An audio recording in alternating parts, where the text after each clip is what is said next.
This is actually really surprising. I was not ready for how fun this interview is going to be. Every once in a while, we get somebody that I find myself like completely captivated by what they have to say. And I thought this whole angle was already unique as it was, like comedy and business. Like, why is that important? How could that be I important? love comedians. Why don't we bring more on? I know I remember we saw his TED Talk first and we're like, oh, this is interesting. This would be a cool conversation. And it was fun, dude. It was a lot of fun. Yeah, he talks about how humor improves productivity, and his TED Talk was about the skill of humor. So he literally talks about and breaks down, because he's an intellectual. Yeah, well, that's what's great is that it's somebody who has taught himself to be funny, right? He's an engineer. You read all the books, which you don't hear a lot of comedians talk about, in depth in terms of like all the formulas that are out there. Yes, I mean he's an engineer, right? So anybody who's ever worked with an engineer before knows they don't always spreadsheeted the whole thing out. Yes, and humor is actually a big part of health. It's a huge part of health. It's been shown in many studies, pretty conclusively, that laughing and having laughter and having a sense of humor will improve your health overall. So if you're somebody who's interested in being a healthy person, which, I mean, this goes all the way down the line, like improving your ability to build muscle, burn body fat, live longer, have less inflammation, less risk of cancer and heart disease and all that stuff, you're going to like this episode. So this one is also health-centric. Now, the person we're interviewing, Andrew Tarvin, great guy. His TED Talk is The Skill of Humor. You want to check that one out. He has a book out called Humor That Works, and his website is humorthatworks.com. And on all social media, you can find him at DREW Tarvin. So that's where you can find him on Instagram and on other social media platforms. Now, before the episode starts, I want to remind everybody there's only 1 day left for the MAPS Starter 50% off sale. 24 hours left. After that, this promotion will be gone until this time next year. Now, MAPS Starter is the resistance training program. It's the weight training program designed for beginners or for people who haven't worked out in a long time. So if you want to get all the phenomenal attributes that lifting weights and resistance training can provide for you, stronger body, better body fat loss, speed up metabolism, sculpting your body, shaping your body, you want to have a good program. It's kind of confusing. Resistance training is great, but one of the drawbacks is there's a lot of exercises, a lot of different ways to do them. Like, how do you get started? There's a lot of confusion around that. MAP Starter was designed for you. It takes you from point A to point B. You have workout blueprints, exercise demos. We basically planned it all out for you. The best part is you don't need to go to the gym to do this program. All you need are a pair of dumbbells and a stability or physio ball. That's the big ball that you see in the gym that you can sit on. This program is also a good gift. So if you're advanced and you have family members or friends that you think will benefit from resistance training, get them this program. It'll give them everything they need. They just got to follow the program. And remember, we're trainers with lots of experience. We know how to get people from beginner to intermediate. That's what this program will do for you. Again, it's 50% off. Here's what you do to get the discount. Go to mapsstarter.com. That's MAPSSTARTER.com and use the code STARTER50. STARTER50, no space, for the discount. One of the things that I wanted to do with Andrew for sure, obviously we'll get into the TED Talk stuff, which I thought was phenomenal, by the way. Thank you. You gotta give us the audience your backstory, what you did for work, what you came from, and then lead up to the TED Talk stuff. Yeah. I'm happy to get into it. You want me to do that right now? Yeah. As a question? I didn't know that was a question. Oh, yeah. Hey, that's what we're going to do. Oh, no. What I should I should have warned you Yeah. before you got on the show. I did ask. I know I asked you if you knew what you knew about the show. One of the things that we do different on this podcast is we don't do like a formal intro till at the end of the podcast. So what we'll do is we keep it very light, conversational, and then at the end, what Doug will do is we'll do an actual formal introduction, plug the book, website, all the things about you, and we'll actually talk about you. We'll talk shit about you after you leave. That's kind of how we do it. Yeah, that's the way to. Yeah. It's easier that way. But it's very free flowing with us. Very conversational. I mean, if you decide to get started, I'm happy to just sit here and listen. Just to take it if you want to start early on that part. Yeah. Do you hear his voice? Really? So tell me, where did you what was your first, I guess, real job? Because I'm assuming that's when this really started to come together for you. Yeah, so the first real job was I was an IT project manager at Procter & Gamble. And so my background is a degree in computer science and engineering, have always been an engineer. And people were like, wait, but you speak and talk about humor and you're an engineer? That doesn't like compute, right? That's like an oxymoron. But no, so I've always been engineering minded, always obsessed with efficiency. I was telling someone recently that I remember in the 5th grade getting really excited when I discovered if you put all the like silverware together when loading a dishwasher, you can save about 20 seconds on the unload. We just talked about this on the podcast literally a week ago. Did you guys just become best friends? Yeah, it's amazing though, right? So I loved efficiency like that. Tried to find it everywhere, including in school. I would like cheat because that was more efficient. Like I remember we got this math problem. Like we had this math teacher that gave us like 200 math problems that we had to solve, and so I was like, all right, we could all solve 200 math problems, or if we get like 5 of us together, we could each solve 40 of them and then come together and just share the answers. Distribution of work. Exactly, right? Delegating. That was my strength. And it's like, it's just getting more work done with less effort was the goal. So degree in computer science and engineering, that's kind of what I knew I wanted to be from about 7th grade on. And started working at P&G at Procter & Gamble, and always was good with computers, always good with resources, big into the internet. Family got a first computer, took it apart, looked at how it worked, put it back together again, always understood that. Not so good with people. was not good with humans. Yeah. Because of emotions, right? And feelings. We're and not like, so logical. I know, exactly. It doesn't add up but all the the time. logical thing is this, and that's why Dan Ariely wrote Predictably Irrational, because we're irrational, but maybe in a slightly predictable way. And then one of the things that I discovered, so my best friend in college wanted to start an improv comedy group. He needed people and forced me to join. And what I learned over time, I was terrible at first, but over time I started to realize that the same skills you need to be effective in improv on stage are some of the same skills you need to be effective with humans. And so I started to bring that into my work at P&G, and it's what was helping me, get better results with people. It was kind of like this hack as a way of getting people to actually pay attention in my meetings and actually open my emails and actually respond to things. And so I started to explore that kind of intersection of improv in business and humor in the workplace and happiness and productivity, and that ultimately kind of led to where I'm at now. Do you remember when that first started to work for you? Like, do you recall like an email or an encounter that you had with someone where you're like, oh shit, this kind of works? Yeah, there's a couple of moments. One moment was that the impetus or the start of it was, I remember being in this meeting that was incredibly boring. Right? Like one where you're just like wishing you were anywhere else. You're like watching the paint dry. You're like, man, I wish I could be like doing laundry or something right now. Like that would be more fun.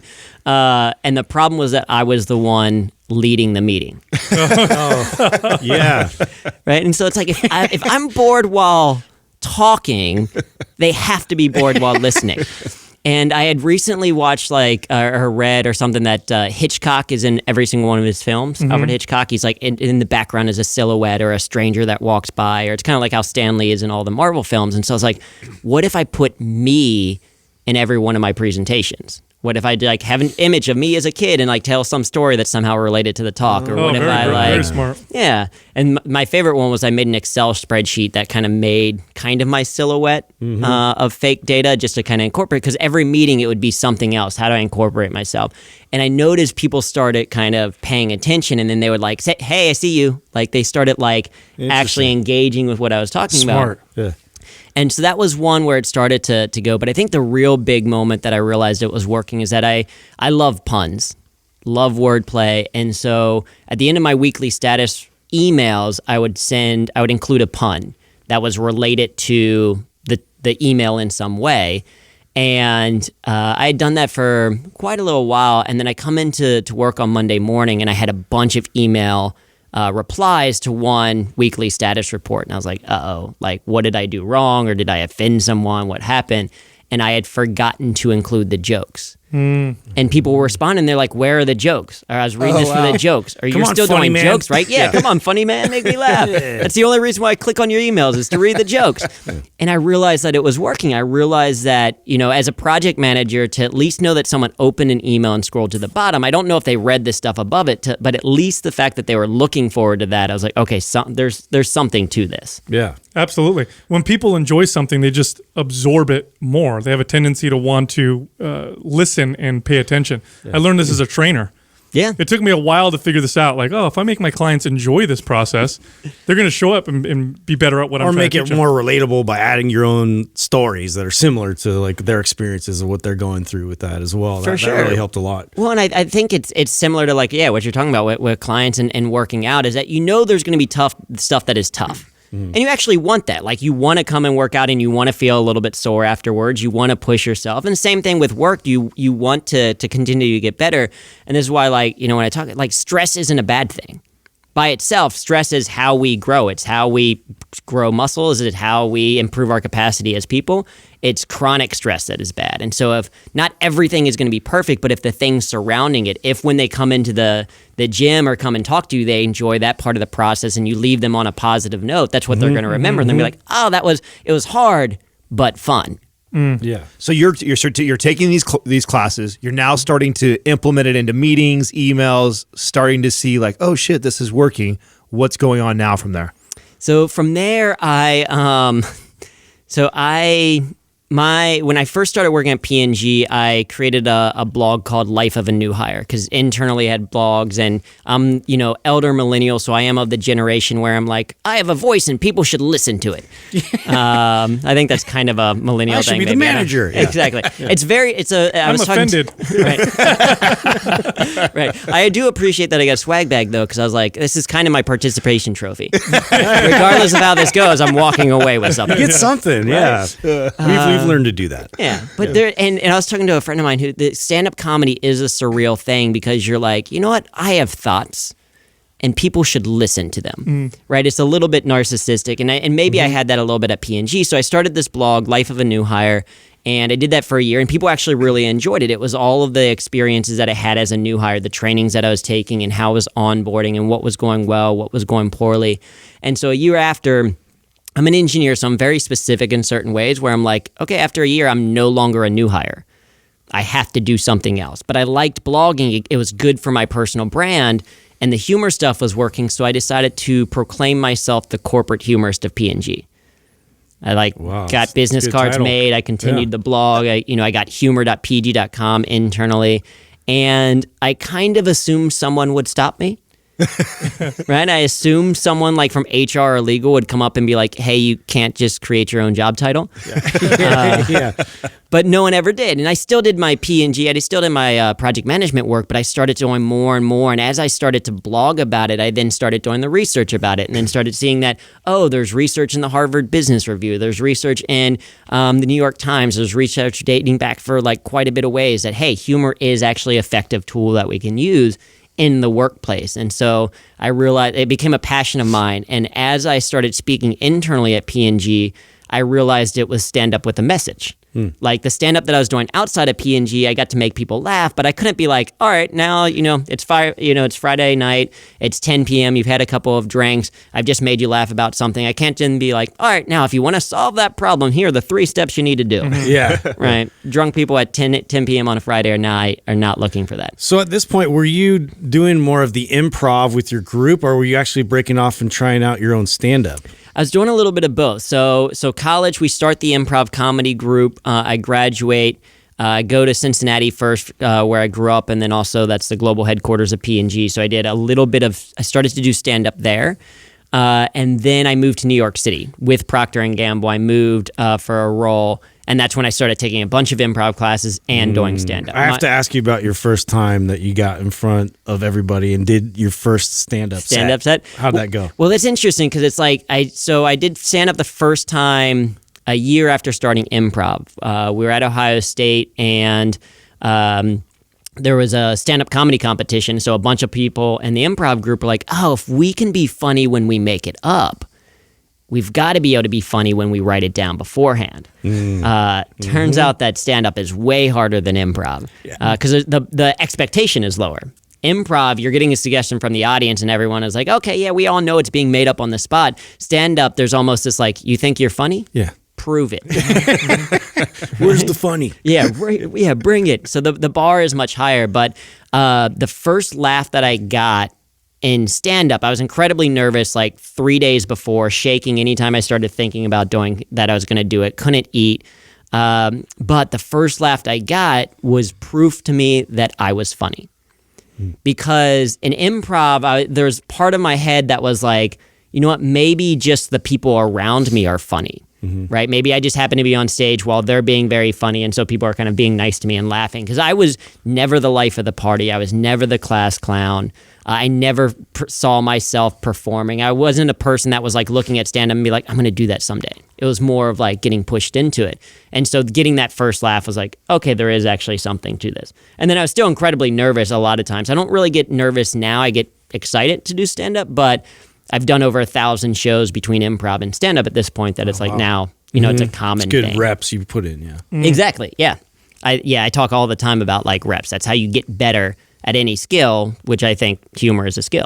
Absolutely. Now bring us to the TED Talk that you were on that went so big. Yeah, so that I'm the self-proclaimed corporate humorist at P&G. I fall in love with that work. I create a spreadsheet called Operation Leave Corporate America because I love spreadsheets. And it was like, all right, I think I want to leave P&G and I think I want to speak or I think I want to do this thing around humor. You're putting that out there while you're working there? Yeah. I'm working on it. Yeah. My day You're like consists pros, of cons. Exactly. Like, do I like the consistent paycheck at P&G, but I have to come into the cubicle and I have to sit through meetings, but so the pros and cons of it. And I started my company Humor That Works part-time in 2009. So 2007, I proclaimed myself the corporate humorist. 2009, I start Humor That Works to say, okay, I think this is something that I want to take internal. 2010, I'm like, this is what I want to do for a living. Let me create this spreadsheet. Now, is that because are you seeing like major traction on the blog and stuff? Like, what's giving you those signals that I'm going to do? Exactly. So I'm starting to see traction. I'm starting to notice myself that like I always enjoyed my work at P&G. Like I love the projects that I was on. I was very challenged. I had great managers. It was exciting work. But the more I did speaking and training, the more I fell in love with that. And so the spreadsheet was basically to say, can I do this? From P&G terminology, it was, do I have reasons to believe I will be successful?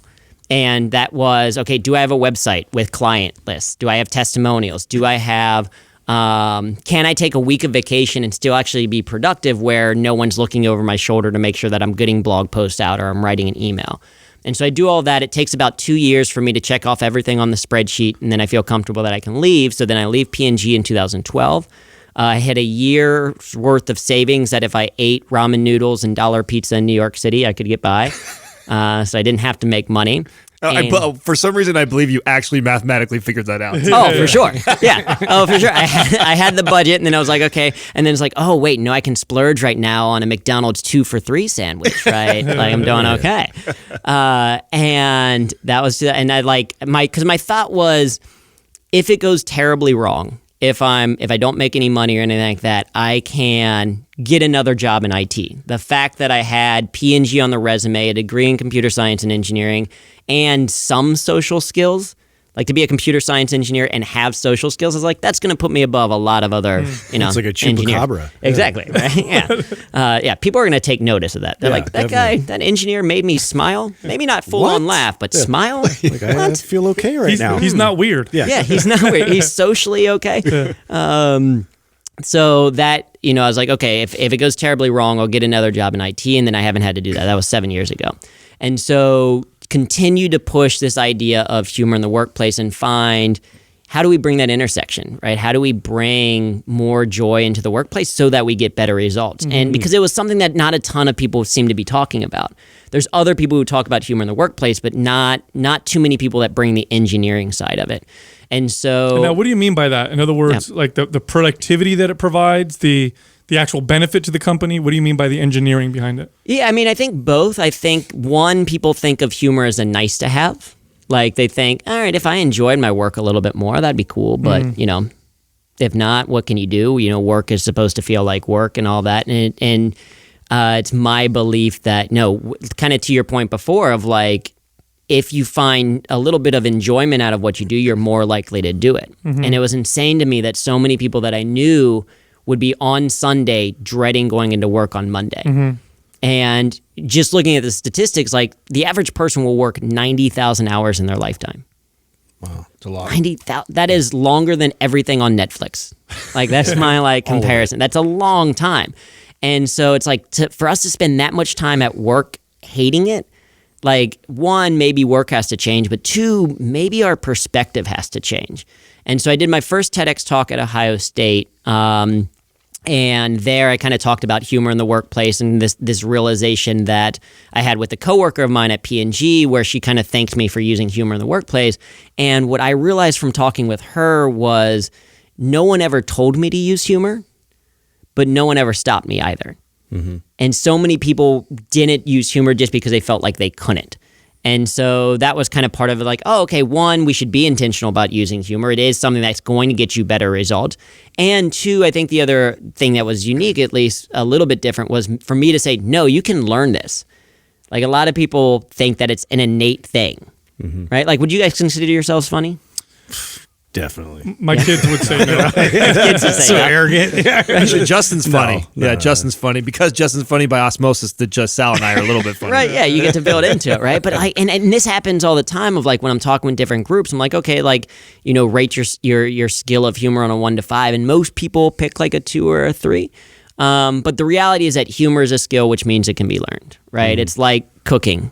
Is anyone born a natural chef? Maybe some people are born with certain taste buds and they're pretty good at it naturally, but anyone can take wherever they are to a little bit further with some training. Yeah. And that's what I mean about the engineering approach is rather than, oh, humor is fun, but I don't know how to create it, to like, no, here are the 10 devices that comedians use pretty consistently to make people laugh. Now, have you figured out in the corporate setting, like what that threshold is in terms of inappropriate to like acceptable and G-rated sort of? Oh, for sure. Yeah. And there's a big difference between, what's appropriate on a comedy stage versus what's appropriate, in a corporate setting, for sure. And part of that is education of like what is appropriate. And so I'm curious from you guys, I like that we have a good group, a quorum that we can kind of talk about some of this stuff, is what do you think of some of the advantages are of, say, doing comedy on a stand-up stage versus, say, in the office? Well, you're expected on a stage.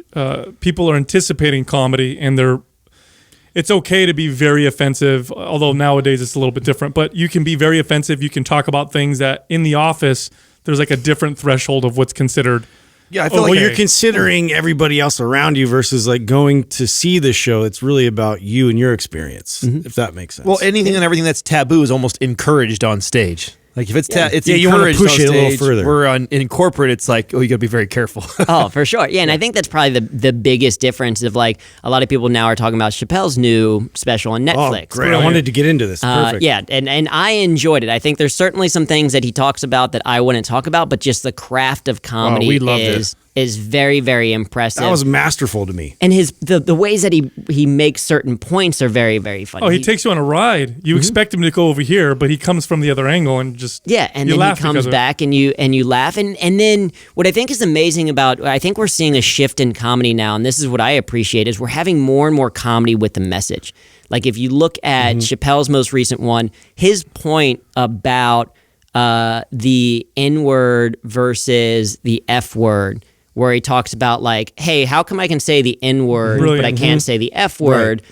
And it's like, oh, well, because you're not gay. And he's like, yeah, but I'm not an N-word either. So that doesn't make any sense. Or then his point about... it's inconsistent. Yeah, about making it okay. The story that he talks about, and this might be in the epilogue, I can't remember, where he talks about talking to a trans woman after a show, and about how when he talked about Trump, he normalized Trump, but when he talks about trans, it's offensive, as opposed to the trans person was saying, no, but you help normalize being trans. The fact that you are making jokes about it means that this is a normal, okay thing, that you're not walking on eggshells. Yeah.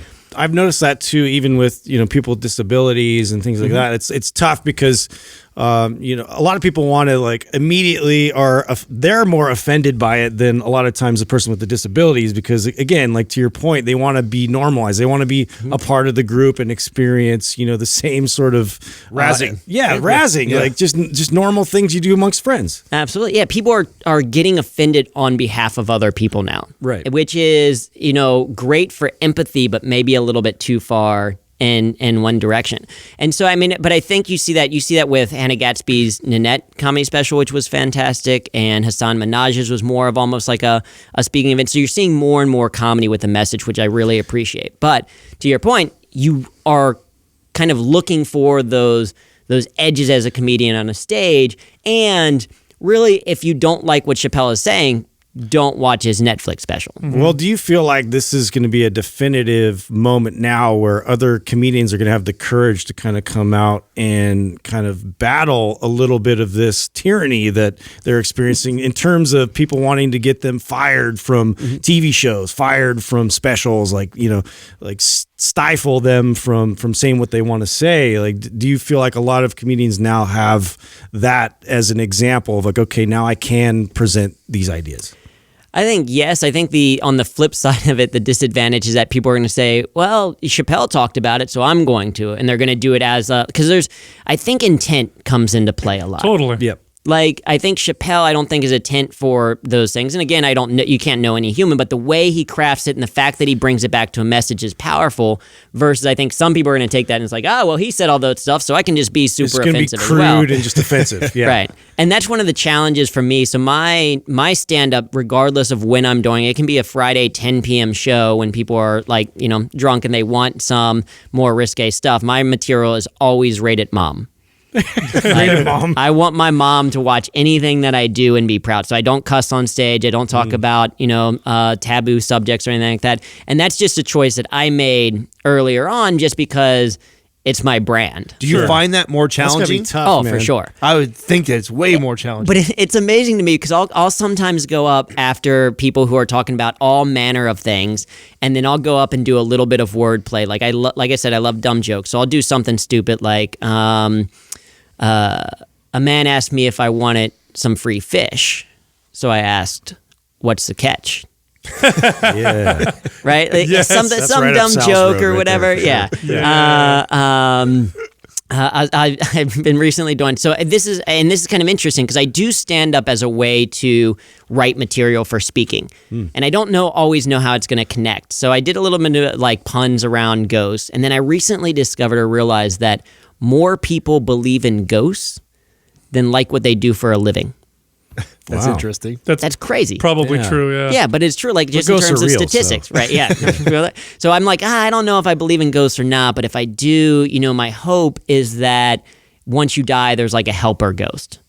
Like if you're gonna die as a ghost, hopefully there's helper ghosts, and like if you're nervous, you're like, you just died, you passed to the other side, you're like, I'm so nervous, I've never done this like public spooking before. Public spooking. The other helper ghost is just like, no, it's cool. All you have to do is just act super natural. Oh my Super natural. Yeah. Right. So I love humor You're on like a roll. that. I'll work it into sets, and then people will boo that material Oh my god. at a stand-up club, and I'm like, wait, you're booing a pun, but you were completely okay this guy talking about crapping himself and then going and doing, all this disgusting stuff with like whoever. And it's just a surreal experience. But I've gotten confident enough now on stage to be able to play with that. But is it like a real boo, or is it more just like boo? Yeah, it's sometimes more of a playful things. It is sometimes like, I don't know, it's weird because you have some comedians who think that if you're trying to add a message into comedy, that you're in it for the wrong reasons. Oh, really? Yeah, there's some comedians like, we don't need your TED Talk. Yeah, go and do a TED Talk instead. Like, we want just you're bring the grandstanding. jokes. And it's like, if I have people's attention, I want to say something with that attention. And that's kind of where the speaking came from. Is again, it's the expectation if I'm doing a keynote is very different than if I was there just to do corporate entertainment. And what I like in the keynote thing is, I'm making people laugh a lot. And then, hey, here's something for you to take with you. A big lesson that I talk about is you are responsible for your own happiness. Mm-hmm. Right? It's not up to your boss or your coworkers to make sure that you're happy in what you do. Like, hopefully they don't detract from it, but you're responsible for it. And so take some ownership of that, and here's how humor can help in some ways, or maybe it's not humor, maybe it's something else, but you have to own that. So are companies hiring you to come in and like consult for them? Is that what you would do? Yeah, so a little bit of consulting. It's more on, a lot of it is speaking. So it's coming to, a conference or something like that. So I was just, the reason why I'm out here in the Bay Area is on Tuesday was speaking to a bunch of dental management consultants about how they can use humor. Yeah, it's a hilarious group. No, they were fantastic. It was a fantastic group, but it's people who go in and help dentists like improve their work. And so talking about, okay, how can humor help that? How can humor help? So I've worked with a range of, so people are like fascinated, like, oh, I've worked with the FBI, and they're like, what's that about? I've worked with, done a little bit of consulting with the Red Cross, going to do some work with the UN. Also like big companies like Microsoft and PepsiCo and all that. And it's a wide range. And the one thing that they all have in common is humans. And humor is effective with humans. So whether you're an FBI agent or a salesperson, if you want to build rapport with someone, humor is a great way to do it. And so that's what I'm teaching them of how to do. And a speaking and a lot of times training setting of like, hey, here's a workshop, let's come in and do that. Now, Andrew, have you done research in terms of like statistics around humor and why we find things funny anyway? Like, why do we laugh at things, and why does it play such an important role in society or an important role in communication? Yeah, I mean, I think that there's a lot of research out there. So there's a couple of great books. There's a great book called The Humor Code by Peter McGraw, and he explores the different theories of humor. So there's a theory that there's the incongruity theory, which means that we laugh when we're surprised. If something kind of jumps out of us and it's okay, then we kind of laugh at that. There's superiority theory, which says that we laugh when we feel superior to other people. That like something bad happens, that's schadenfreude, right? Something bad happens to someone else and we kind of laugh at that. There's a couple of other theories. And then the big one that's probably most popular right now, which is about the humor code, is called the benign violation theory. And this is that we laugh when we perceive a violation, but we only laugh once we recognize that violation is benign in some way. So it's not a big deal. So puns are an example of we're violating the English language because we're breaking it in some way, but it's benign, no one's getting hurt, so maybe we laugh. Or I think of it as there's a great quote, and I don't remember who said it, is tragedy is I cut my finger. Comedy is you fall into a sewer and die. And it's like this extreme, but the benign violation says that if you cut your finger, it's a violation, but it's not benign because you feel pain. Whereas if someone else falls into a sewers and dies, it's a violation, but it doesn't harm you, so you're going to kind of laugh about it. And, like we all did. Yeah, like we all did. But what's interesting, though, and this is what I think is fascinating, at least for myself, is that you don't actually have to know why we laugh to be able to make people laugh. And so my focus, and that's one of the other difference between me and some of the researchers out there, which are doing fantastic work on the why and how it works, and also the physiological benefits and what's actually going on in the body. And, there's a great book out there that's about kind of the evolution of humans and how humor played a role in that. Because once you had the base level of things of like you had a provider that, could get food for you and could do all that, the then defining mark was, did you have fun with them? And so people think that sense of humor evolved over time as a way to select who you would breed with, which is why I think we see in a lot of studies, sense of humor is usually number one or number two for both men and women and what they seek in another partner.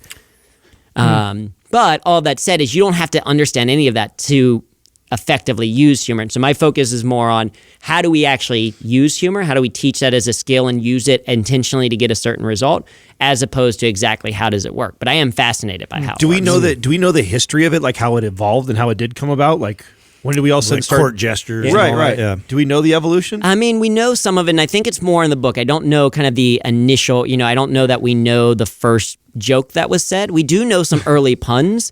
They found cave drawings that suggest that there was kind of like puns and wordplay even in cave drawings. You think back to like the Iliad, one of the first kind of written books that got printed over time. There's a couple of kind of puns within there. Shakespeare was a fan of puns. I know specifically about puns because I started writing an article in defense of puns. Well, I would imagine that's kind of one of the first stuff that we'd have documented would be puns. Right. Yeah, that written thing. I mean, from an evolution, from an art form perspective, stand-up comedy is very much kind of given credit here in the US as an art form, but its origin started initially in the UK. So the UK had these music halls where people would come and play music, and then in between they would have a host, and that host would do a little bit of material. And so where we get, I don't know if you guys are familiar with the term blue comedy or blue material. Yeah. So it's the idea of something that is too risque. If you're talking about sex or drugs or other things, it's called blue material. And where we think that comes from, we don't know for sure, is that in these music halls, you used to have to get everything that you're going to say approved, and anything that they didn't like, they would cross out in blue ink.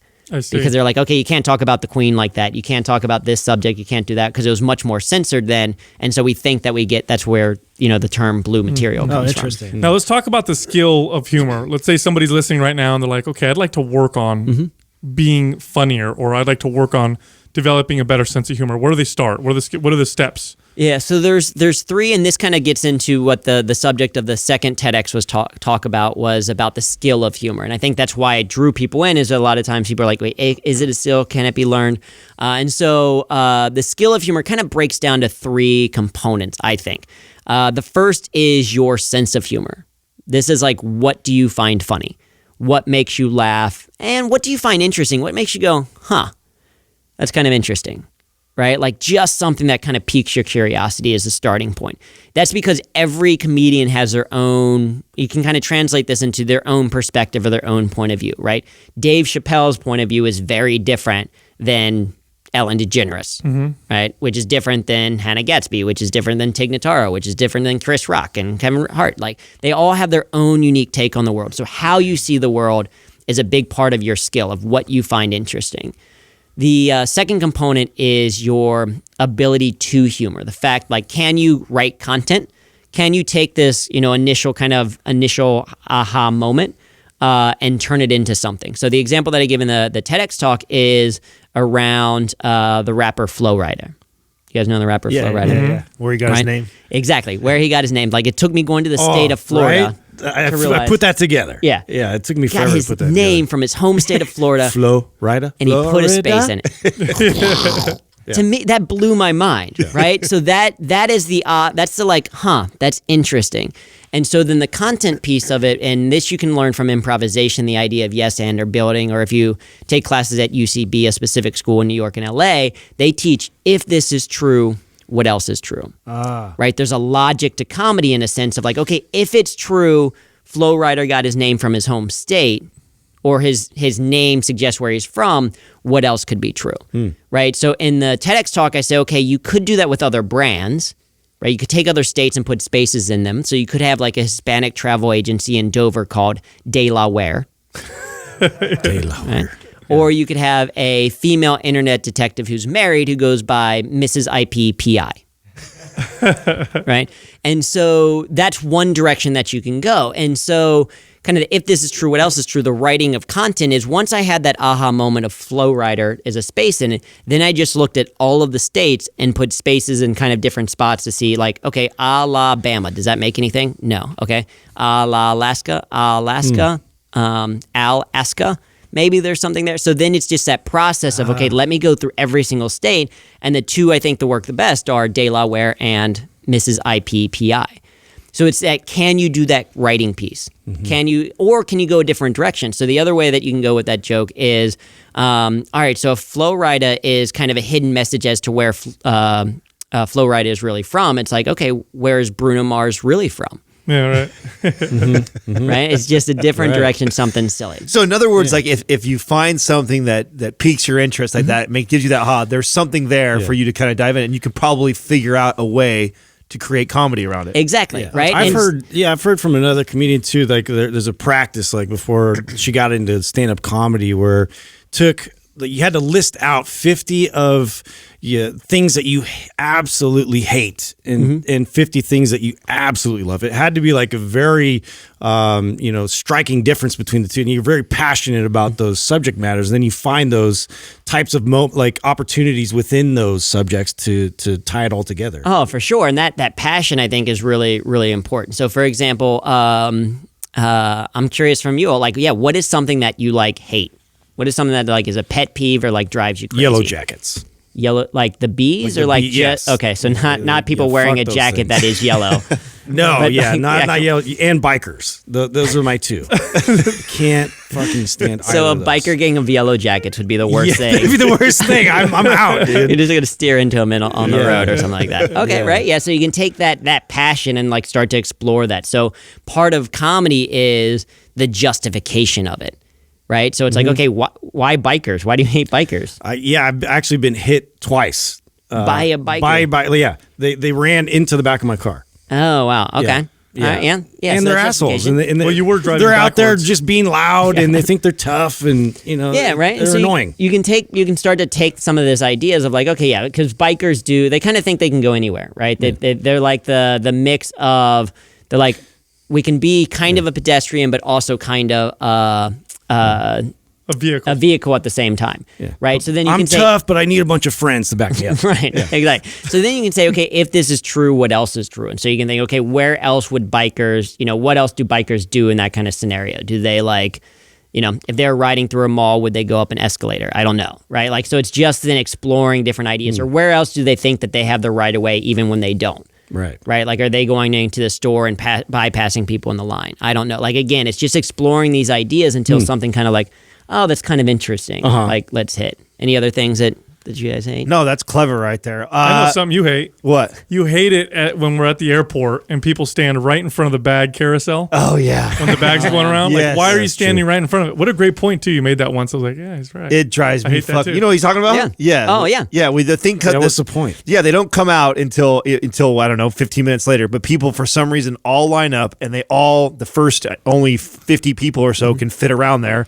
And we don't know if your bag is one of the first 50 or not, but you now have blocked it for potentially somebody else's. Yeah, so now you're blocking the view for it and all Yes. that. Yeah, so that's for sure. So then, the concept of if this is true, what else is true? You can say, okay, if they do this behavior here, Yeah. What else do they do? what other behavior, or where else might they do that exact same behavior? Are they like, if they're getting ready to get served food, that they all go and hoard towards it? Or I'm trying to think of. I get the other examples, concept. but like the I get concept. I get the concept of what you're doing. I never thought that you could do that, or maybe that's how a lot of comedians come up with their material. Is they find an aha moment and then you just start. I got one for you. Yeah. It's something that I think is, for me, it's super annoying. I think it's totally silly. Is when, I don't know if you guys have ever experienced this. You're on a plane lands, they applaud. People clap because the plane landed.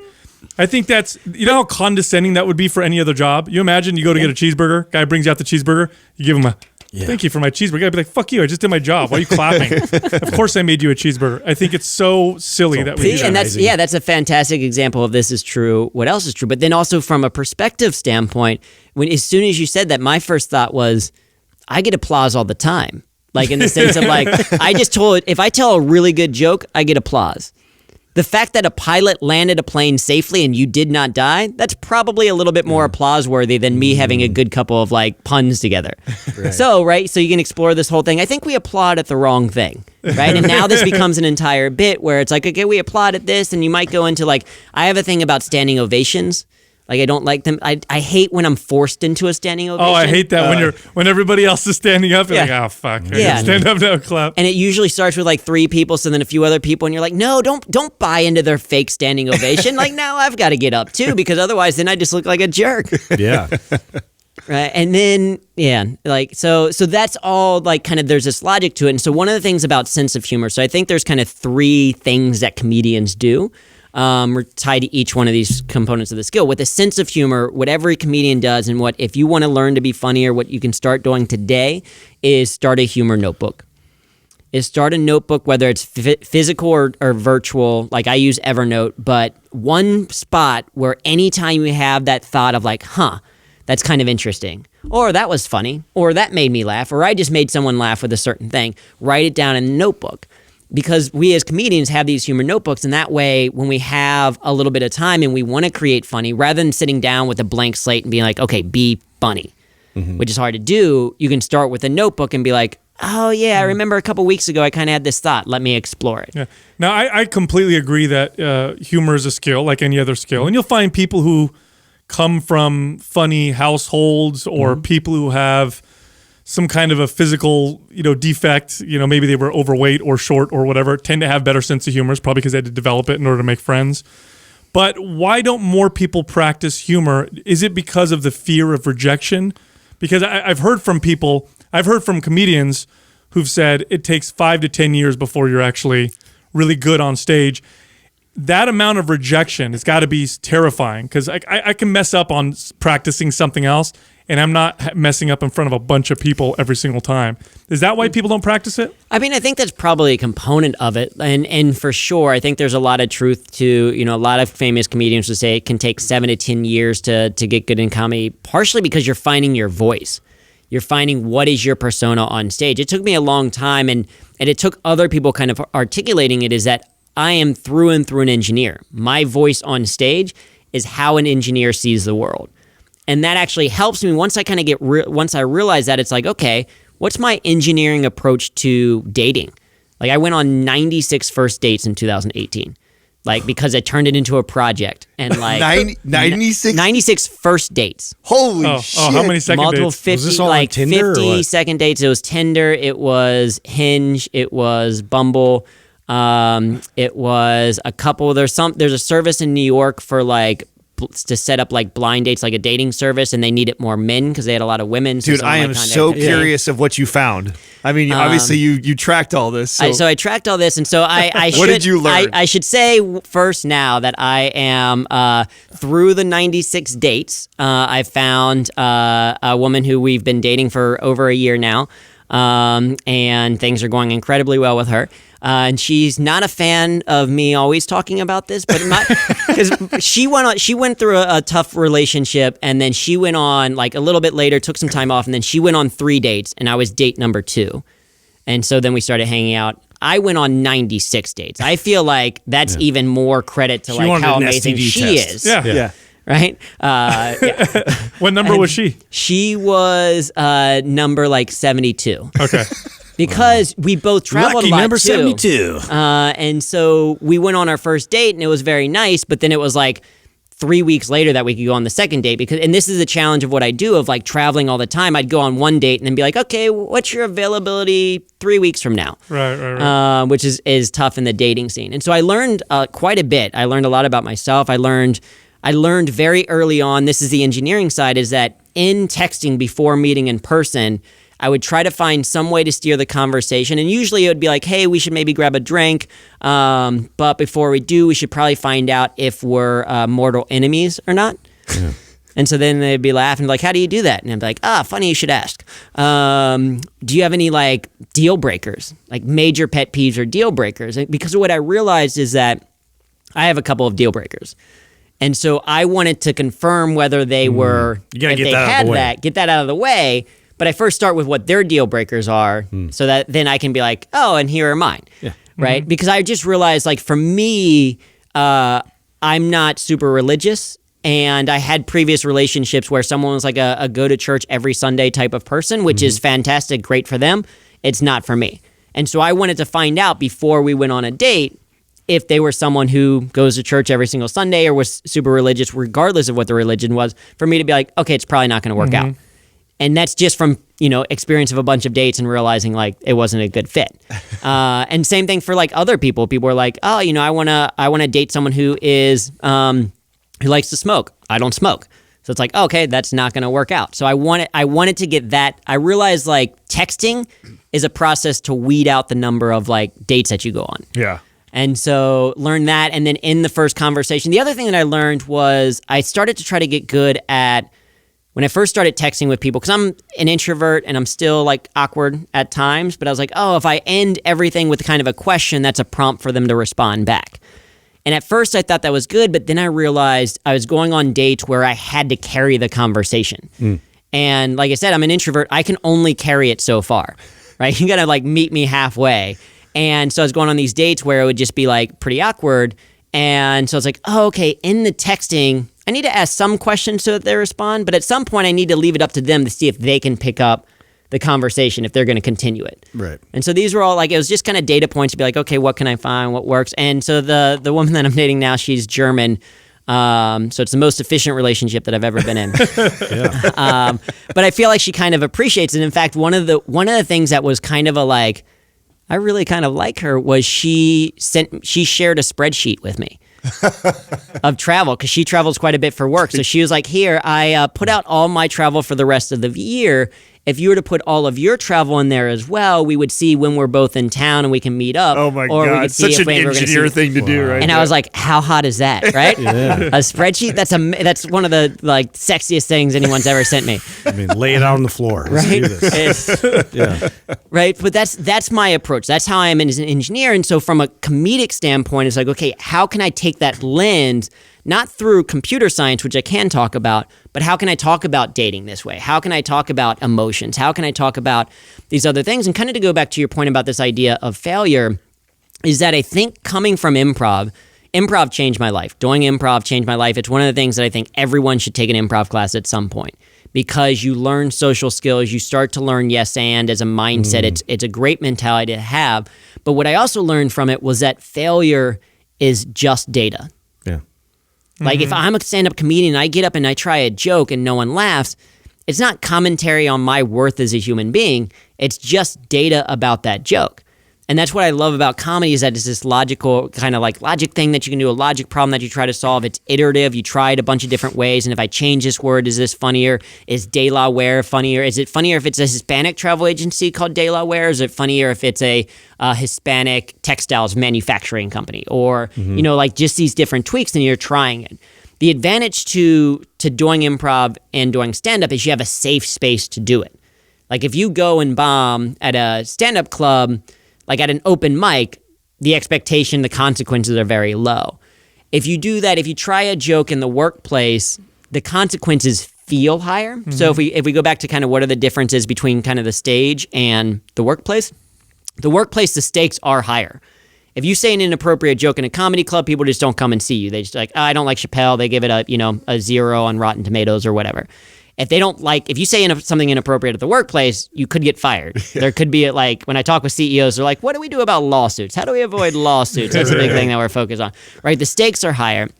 And that's why in the workplace, the goal is not to be seen as the funniest person ever. The goal is not for people to be like, oh, you're so funny, you should do stand-up comedy. The goal is to get specific results. And what that means typically in the workplace then is using appropriate humor. Maybe not humor that's going to be the funniest thing that's going to get you a Netflix comedy special, but a type of humor that's going to help you build rapport with someone, or going to help you get people to actually read the email that you sent. Engagement, exactly. I want to go back to your dating. Yeah. Did you figure out, like, with your profile and like the way that you set that up, like the right picture, the right little witty saying, like what got the best response, like all that kind of stuff? I did a little bit, and what's great is there's research out there, because I'm also a big fan of Google, and so like OkCupid years ago, before even apps were a big thing, they had a lot of data. So they're like, okay, for men, it's good to, your first picture shouldn't be a smile, your second picture should be, it should be something outdoors, but for women it should be. They had like a breakdown of like what gave better responses, and also instead of hey, it was something else. So like I did research on some of that, and then even for myself. So speaking kind of, this is connected in a way, maybe, because you're talking about the TEDx Talk. So my TEDx Talk came out, the second one came out in June of 2017. As of January 2018, so 6 months later, it had 3,000 views. From January of 2018 to May of 2018, so 3 or 4 months later, 5 months later, it then had 200,000 views. And then by June, the year anniversary, it had 1 million. Whoa, what a huge spike. You're at like 5 million now, right? Yeah, and I'm at 5 million now, so it's been growing. The only thing that I know, the only thing that I did differently from when it went to 3,000 to up to 200,000 and then kind of became quote-unquote viral, was I put a picture of me doing a TEDx talk on my dating profile. Nice. And so I don't think that's why it led to 2 million. I think what more likely happened, I started getting a bunch of LinkedIn requests from India and a few other countries, and so I think it somehow got big in another country, and that spurred it on to other success elsewhere. But part of me is like, maybe like of the 4 million women in New York City, maybe a bunch of them saw it and went and watched the talk before reaching out. I had a lot less than 4 million people reach out to me, so that means a lot of them did not like it, if that was the case. right? But it was like that connecting piece. And so I forget what was your original question. No, like that connecting piece. I was just trying to find out if there was hacks for people. Yeah, in the profile. But so what I wanted to do was I wanted to, one, I put the TEDx one in there because that means, one, for the type of people that watch, I'm probably going to be attracted maybe to someone that enjoys TEDx talks. And the fact that they would know that and ask about it is like, okay, that's a good starting point. Mm-hmm. The other thing is that I would try, what I liked about Hinge over the other ones, and that's how Sabrina and I met, was that not only do you put a picture up there and then you respond to 3 different prompts, like, what's your biggest pet peeve, or what are your relationship goals, or, what's your personal brand, or that kind of thing. And what I like about that one is you select an individual thing that you like. So instead of just saying, hey, I like your profile complete, you say, I particularly like this picture, or I particularly like this prompt. And so one of the prompts that got a lot of traction from people was, under relationship goals, I said, Ann Perkins and Leslie Knope from The Office. Love The Office. Oh, yeah. Love The Office. And so what would happen is people would like that, and then that would lead to a quick conversation of like, you got to be an Office fan. Yeah, you got to be an Office fan, and then it's like, who gets to be Ann Perkins? Because she gets the way cooler compliments from Leslie Knope. And so then it's a more direct thing into a conversation that's playful than it is, hey. So, yeah. How important of a role do you think comedians play in society? I feel like it's gotten questioned, in kind of modern times. Do you think they play a big role or an important role? Oh, for sure. I think for a couple of reasons. One, because comedians are funny, people listen to them. Right? You have a lot more people watching, at least of a younger generation, you have a lot more people watching Seth Meyers or Trevor Noah, or particularly Jon Stewart when he was on The Daily Show. You had the percentage of people that got their news from The Daily Show when Jon Stewart was on is something absurd. Right. Because it was entertaining, but that's also how they got their news. And this is something that we as people in the workplace want to take advantage of, is that the idea of like humor creates curiosity. Right? You kind of like start listening because you're laughing and all that. And then that curiosity leads to learning, or it leads to action. So people were tuning in to The Daily Show because it was funny and they were getting their news. So more people are watching comedians, and so they're going to pick up on different things that they're talking about. So I think they're important for that reason. And two, comedians have to have their finger on the pulse. They have to kind of have a good understanding of what's happening in order to make people laugh about it. To the point that a buddy of mine runs an agency called Standpoint Agency, where when brands are struggling, they bring in stand-up comedians to make jokes about that brand or make jokes about that product. And then they kind of drill down into those jokes and say, okay, what insights can we learn from this? I see. Oh, wow. Because there's truth in comedy, right? And it's interesting because if you do storytelling, if you do like, say, The Moth for storytelling, they say that 90% of what you say should be true. Like you have some leniency that you might change some facts a little bit. You might reorder some things for structure and clarity. You might exaggerate slightly. When we talk about stand-up comedy, it's less about that it has to be 100% true, but more that it should come from truth. Yeah. So often you're watching a stand-up comedian, you're like, that's so true. Like, I've never thought about that. And so I think because they're able to articulate that, I think that has an important role. And then I would say the third reason is that, and this is still new, so I don't know how this is going to come out because I'm still trying to figure out what this means. But if you think about to the original court gesture, and if you think back to Carnival and certain kind of like oppressive regimes, they were specifically created for catharsis. Right? If you have a court gesture in a court who's making fun of the king, the audience, the people are then laughing, and so they're not revolting. Right? Because by creating catharsis, you're creating this release of tension. And so rather than using that tension to create action, you've now released it and you're like, okay, kind of going on to it. And so there's part of me, and there's some research out there that suggests by laughing at certain things, by making it a joke, there's some people who blame SNL for the 2016 election because they're like, you normalize this behavior, like I talked about in the Chappelle Show, you normalize this behavior, and so then we laugh about it instead of like, rising up against it. And so I don't think that there's, I'm still trying to figure out what exactly that means. There's an article in Pocket, so we were talking about Pocket earlier. I haven't read it yet. It's on the to-do list, but there's suggestions that there was an impact of Jon Stewart stepping down from The Daily Show in terms of they think that it swayed voters one way or the other because of just kind of like that's the level of impact that they've had. Humor also, if you think back to the past few elections, from a political standpoint, the funnier candidate has won. Not that any of them were quote unquote funny, but the person with a slightly better sense of humor won. Like Bush versus Gore. Bush, the thing that everyone talked about was he's the one that you'd want to have a beer with, right? That he seemed approachable. Obama, over a lot of people, was like, oh, that he's a funny person. His speeches have a little bit of humor, that kind of thing. And the debates, at least specifically, Trump versus Clinton, Trump had a couple of zingers and jokes and seemed a little bit playful versus, like, say, Clinton did not.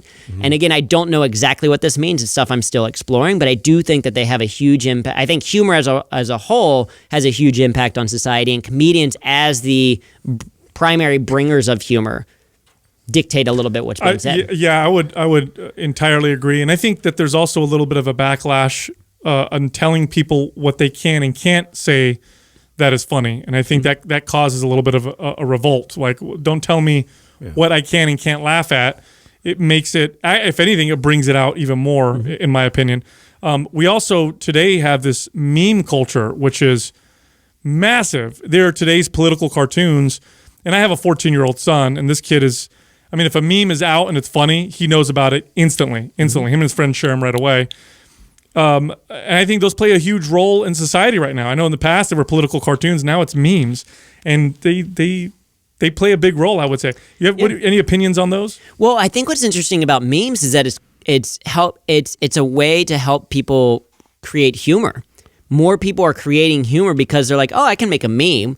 I maybe won't stand up on stage and do stand-up comedy, but I can turn this into a meme. And what's interesting about memes so like I'm a big fan of structure. Surprise, right? Right? And so there's certain comedic structures that exist.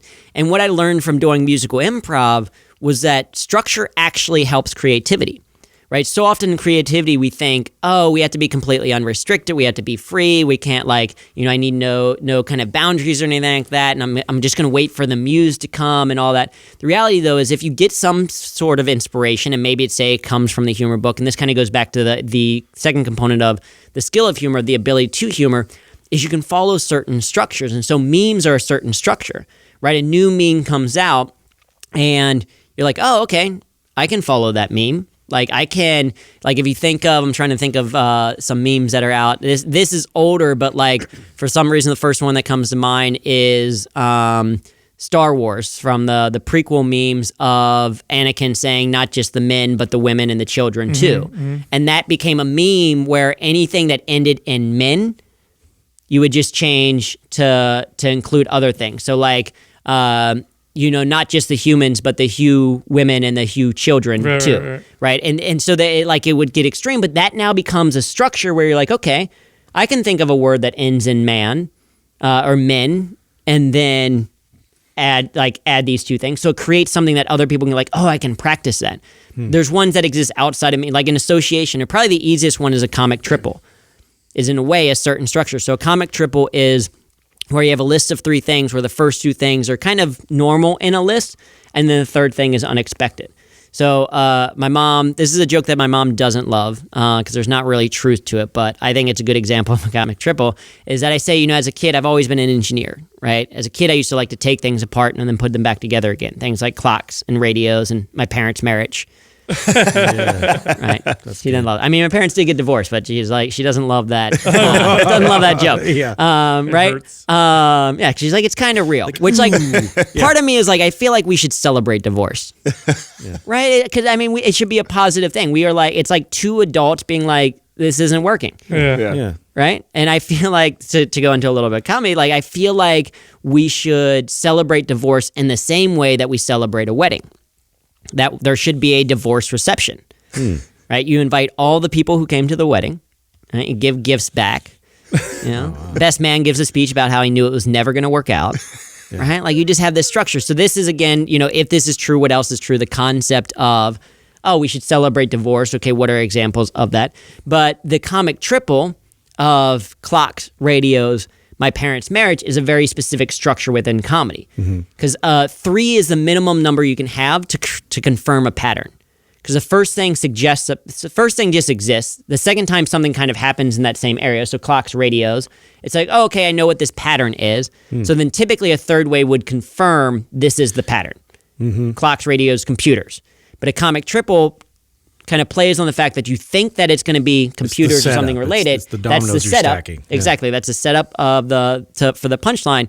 That's now a third thing. So anytime, this is one of the things that we talk about in the workshops that we do, is anytime you have a list of any size, you could incorporate kind of the concept of a comic triple, right? So like, for example, when I talk about the client list that I have, I say that I've spoken or worked with Microsoft, the FBI, and the International Association of Canine Professionals, right? Because that's just like, people are like, what is that? And it's like, yeah, I spoke for people who train dogs. It was like fascinating. There's 200 people in the audience and 20 dogs. It was amazing. And so that's, again, not necessarily hilarious, but it's following this structure. So memes are a structure that people can follow, just as there's other kind of comedic structures. Can those structures be more extended? Like the joke is like a longer form, but it's still in a triple like that? And then the third one is the hard punch? Yeah, absolutely. Yeah. So it can be extended that way, or you can have, and this is why stories are so great, is you can tell a story, and that story can include a comic triple, and then maybe it has an association over here a little bit, and then you might have an act out as part of it, and then you might do some visual thing that you're going to do, and then there might be a voice change that's going to happen, and then you might also include just kind of a specific joke. There might be a little bit of pattern, right? So a story can include the other, I think there's kind of 10 common ones, so they can include the other 9. Some of my favorite is when comedians personify the audience, like basically get into their mind and then bring it back. So it's like they're saying what they're thinking in their head, but they're saying it in a way where it's like condescending, or it's making fun of them, for having that thought. Yeah, well, and Jim Gaffigan has done that. His voice of it, of like him changing to that high-pitched voice, is him articulating. Oh, you're going to hell for that. Yeah. Stuff like that. I love that. That was a nice Jim Gaffigan / Mickey Mouse. Yeah. Andrew, can you now, because you take so much pride, obviously, in this, and you've actually studied the art so long and so well, can you immediately see when somebody actually has studied or knows the art of comedy as well as you do? And can you know, too, right away when someone's like, this person's just winging it, like they think they're funny, they're going up there, and versus somebody who's really studied the art like this? Because I would never have guessed there's so many formulas to it like this. Yeah, and so what I say, one is that just from again the specificity of language, I don't necessarily think of formulas per se, because formulas could create kind of predictable, but I think frameworks. Okay, that's hacky, really, right? Yeah, because if you do something, if it's straight formula, it's hacky. Like one of the things, and this is a challenge, because like when I first started doing comedy, I would read books about every book that I could about it. So there's a book called The Comedy Bible by Judy Carter, which is seen as like a great intro book for a lot of people. It's slightly dated now because like in it, it's like, oh, you should always start with always have a redefinition joke, where you say, oh, engineer, that's actually Latin for socially awkward. All right. And it can create good jokes, but if it's like if everyone's creating a word, oh, that's actually different language for this word, it's like obvious. Yeah, it's going to be a little bit too obvious. And so I think more kind of frameworks around that. And I don't think I necessarily think about, that person is like, must be really good about this. Is more about, that comedy itself was good. Okay. So like, for example, I don't necessarily love Anthony Jeselnik. Like, I think he's not a person that I'm like, oh, this is a person that I want to go and see a bunch of times. Like, I would see Eddie Izzard like over and over and over again. I would see you kind of get it after a while. I could read right into that formula. But Jeselnik is a very good joke writer. Oh, yeah. He is very good at the craft of it. Yeah. And so I can appreciate the craft of something, but not necessarily be on board with the topic of it. And I try really, really hard. One of the things that happens a lot with comedians is they stop laughing at things that are funny. Instead, they just go, oh, that's funny. Yeah. Oh, that's good. I get what and it's like, no, I still want to laugh as something. I want to be both the student of comedy, but then also an appreciator. Yeah, of it. reeled in a little bit. Yeah. So who are like, 2 or 3 of your favorites, and why are they your favorites? So one of my favorites is Eddie Izzard. He's a British comedian, and he's a fantastic storyteller. So one of my favorite bits of all time is called the Death Star Canteen. And so this is the logic of, if this is true, what else is true? So he takes this logic, and I don't think that he necessarily mapped it. I don't think a lot of comedians necessarily map it out the way that I do, but you can go back and look at it and analyze it in this way. Is he was like, all right, if in Star Wars there is a Death Star, right? And if it is true that people live on the Death Star, then it must be true that there's a cafeteria on the Death Star, right? Because people have to eat. And if it's true that there's a cafeteria on the Death Star, then it is possibly true that Darth Vader has visited that cafeteria. And if that's true, here's his imagination of what happens. And so it's him acting out a scene where Darth Vader goes to the canteen So he on the paints that Death whole Star. picture. It's already funny before he did it. Exactly. So he paints the whole picture, but then his voices of it are great. Meatloaf How he like again, does it. no. Yeah. His act outs are very good. He's very good as a performer where you watch him and you're like, he made up all of that like on the spot. Yeah. But then you go and watch him the very next night and it's still delivered in a very close way. There's some tangents that are a little bit different. It's just his performance is so good that because you want that's what you want as a comedian. Like I think that's the thing is like you watch someone like Chris Rock and you're like he's just getting on stage and talking. Anyone could do that. And it's like, oh no, the craft that he has done is so good that it makes it sound like he's never said this before, even though he said it, 100 times already. Totally. What's some of the feedback you've gotten from some of these companies that you've gone and worked with on this? What do they say afterwards? Yeah, so I mean, there's a lot. The immediate feedback is that people are listening, that they're like, "Oh, this was fun." I'm doing a lot more closing keynote spots because it's a fun way to end the event with still a little bit of a message, and so people are like, "Oh, it was the perfect way to end." People were leaving laughing, but I saw them taking notes and they had like a good time. So it's good for them because there's this idea called the peak end principle. Where in any type of situation, so whether it is you're working with a client through working out or it's a story that you're telling or a meeting that's having, is that people will remember the peak moment of that experience and the end, right? So peak end is that, and this kind of happens with comedy. In comedy, you want to start with something very funny just so you get people to know, hey, he's worth listening to or she's worth listening to, right? That they're gonna have a good time. Then their peak, wherever the high point is, people will remember that, and then they'll remember the last thing that happened. And so more and more places are putting me at the close because what they'll remember is, oh, I had a lot of fun. And that conference, even if the entire rest of the day was boring, dry stuff on, project management stuff or IT or whatever, like, oh, but that last thing was fun. We should definitely go back next year. So feedback on that kind of is a more immediate thing. But longer term, less about the entire organization, and this is where my focus is, where I'm most passionate about, is individuals.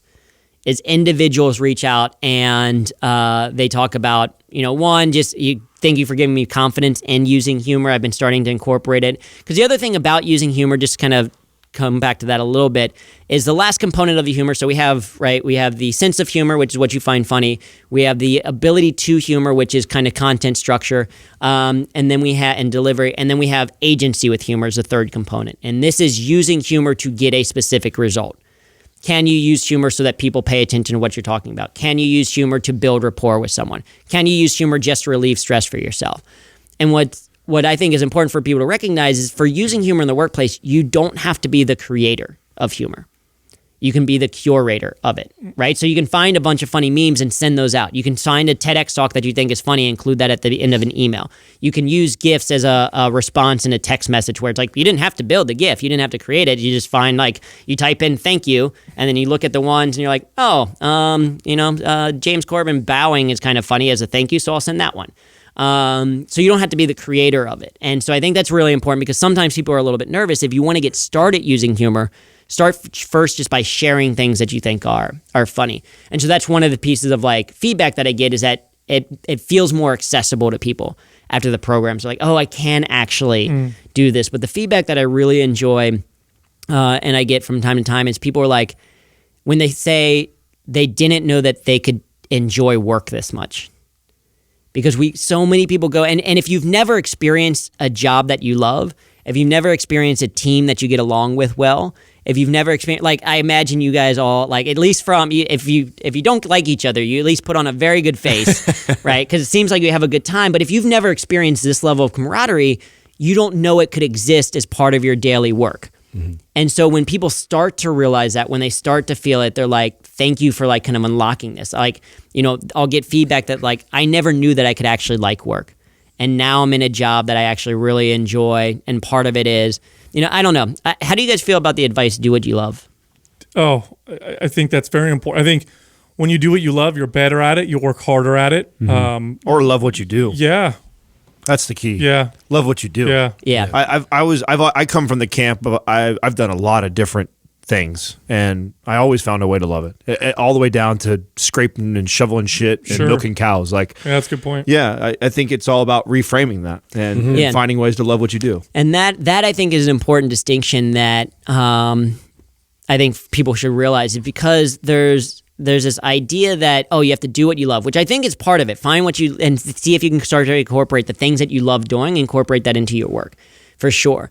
But I think people have this belief, then it's like, oh, okay, well, if I have to do what I love, then that means that if there's any component of what I do that I don't like, this isn't it. You abandoned it. Right. It's the same idea of like, That's I mean, millennials. we've talked a little bit about, we've talked a little bit about like dating, and one of the other things that I would like, the fun conversation that I would maybe bring up is about soulmates. Do you guys believe in soulmates? No, Soulmates. no, I don't.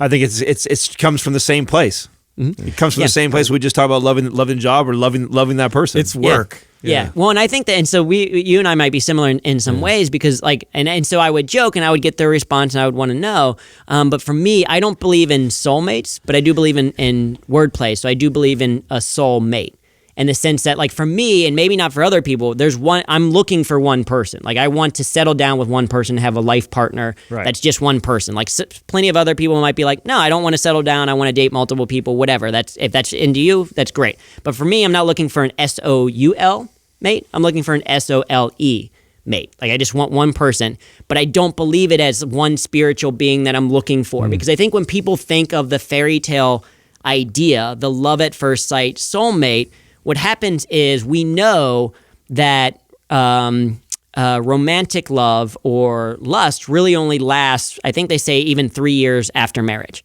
And then after that, that starts to die down and it becomes more platonic love. And so if you believe in soulmates and you think that, oh, it's just this one person that I'm supposed to, like, this is a person I'm meant to be with because it feels so great, if that starts to die down and get replaced by platonic love, and you believe soulmates, you're like, oh, I was wrong. This isn't my soulmate. I should be dating someone else. This new person who I kind of fancy at work, maybe I should end it with this person and go with that person instead. Whereas I think if you go into this mentality of like, no, I think what's romantic about the idea of a single person is that we're saying that when two people get together, you're saying, hey, out of the 7 billion other people on this planet, we choose each other. You're my top draft pick. You're my top draft pick. Let's make this work. Yeah. And so I think the same applies to work, in the sense of like, if you believe just that it's about doing what you love, that if you start to do something and you're not great at it, or it's not perfect or whatever, you're like, oh, maybe this isn't it. Maybe I should do something else, or maybe I'm just not good. Versus this mentality of love what you do, then it's like, okay, whatever I'm going to do right now, let me find ways to make it a little bit more fun. Let me find ways. Maybe it's not the thing that I want to do forever. Maybe I'm still going to look for other jobs or build my skill sets, so my capabilities, so I can go somewhere else in the future.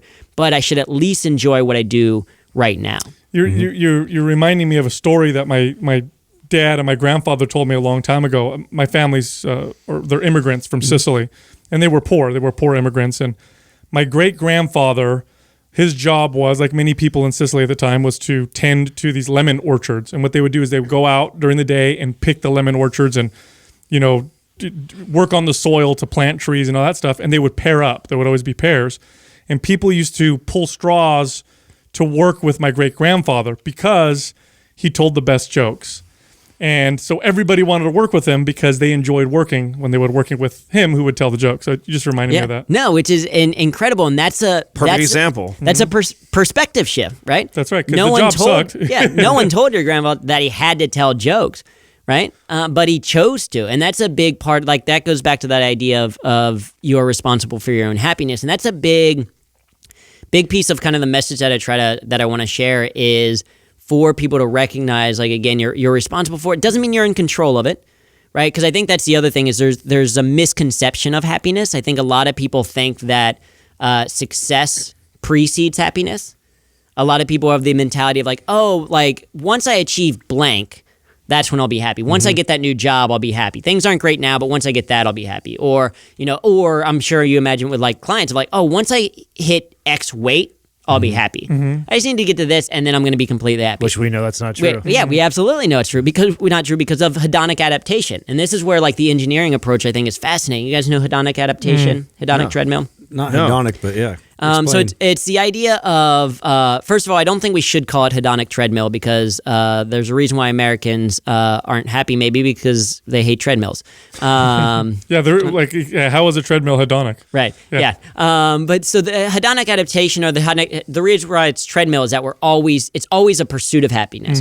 It's amazing that the founding fathers were really smart to say, life, liberty, and the pursuit of happiness. Not happiness. Not happiness, but the pursuit of it, which Eddie Izzard has a great joke about because it's like, of course, Americans are like that. It's like they're hunting happiness, like running it down and trying to shoot it with the gun. But hedonic adaptation is this idea that everyone has a base happiness set point. And when something bad happens to you, you'll be affected by it for a little bit, but then you will return back to that base. That's a good thing. That's called resilience, right? So if something terrible happens to you and get injured, that's going to affect your happiness for a little bit, but then it's going to come back. Even if you lose a limb, you'll come back, you'll build back to it. Doesn't mean that you're going to be sad forever. The same is true on the other side, though, is when something positive happens, you achieve that goal, you get that raise, you buy that car, you're going to be happy for a period, but then you're going to return back to that base and it becomes entitlement, right? I think of it in terms of, I travel a lot, and I still remember the first time I got upgraded to first class. Like I was like, this is amazing. I never sit there. I didn't know exactly what to do. They came by and they offered what do you want to drink? And I was like, what are the options? And I don't even drink all that much, but I ordered alcohol just because I could. Yeah. They came by for dinner and they gave me a hot towel. I grew up in the middle of Ohio, lower middle class. I didn't know what to do with the hot towel. I cleaned the desk with a hot towel. I'm like, what am I supposed to do with it? Right? And the whole experience, I was smiling the entire time. It was amazing. And now you've done it 100 times. Now I've done it a bunch, and I don't buy first class. I don't buy it. I'm just I have status with Delta, so I'm I get upgraded quite a bit. I'm now upset when I don't get upgraded. It's I'm not buying it. I'm not I don't deserve it. I haven't earned it in any other way, but I'm still kind of really? Really, Delta not getting upgraded? I'm diamond. I should be upgraded. This guy's more diamond than me. What is that? Right? And so it's this hedonic adaptation. I've settled into it. It's become almost a sense of entitlement. And so studies have found that it's not that success precedes happiness, but happiness precedes success. When we can find ways to love what we do, when we can find ways to enjoy it, there's a great book by Sean Achor, who also had a great TEDx Talk on the happiness advantage, talked about research that's been done, when happier employees are 37% more productive in the workplace. Totally. They get better sales results and all these other things because people if they enjoy what they're going to do, then they're more likely to do it. Absolutely. Love that message, man. Yeah. Well, Andrew, thanks for coming on, man. Absolutely. Yeah. No, this has been fantastic. I feel like I could keep going, but I appreciate you guys having me. We've gone through a wide range of topics, but hopefully it's all been it's been a blast, dude. You were a great time, man. Really good time. And we could have probably just if we didn't have something coming on afterwards, I would probably sit here with you for another hour. Easily. Yeah, for sure. Thanks again. Yeah, absolutely. Thanks for having me. We'll do it again. Yeah. Right on.